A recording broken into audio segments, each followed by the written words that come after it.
Today, let's learn how to withdraw money from the Deriv new platform to our Binance account. Very simple.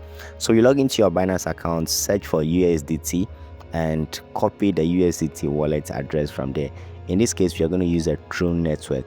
So just copy the wallet address, and from here, go straight to Google Chrome or whichever browser of your choice. Log into your Deriv account.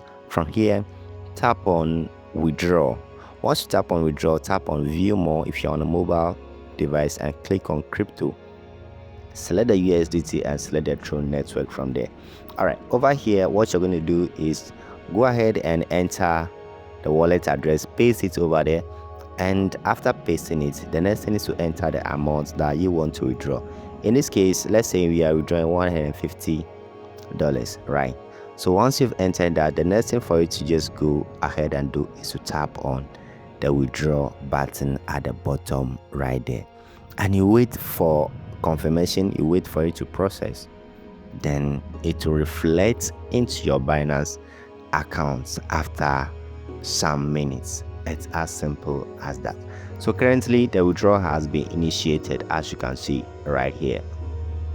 So we're going to wait for a while, then you'll see it is processing at the top right there. Okay, now we have to wait just a couple of minutes and you're going to see the amount being pushed straight to your Binance account. It's as simple as that. Now if you can see over here, that is the mail I've received, meaning the money has arrived in my Binance account. You can see it did not take long, right? So I'm just going to log into the Binance account again and just confirm it over there. As simple as that. So yeah, that's going to be all for this video. If you've learned something from this video, don't forget to hit that like button and also subscribe for more videos. Stay tuned, and I'm going to see you in the next video. Don't forget to share this with a friend. All right.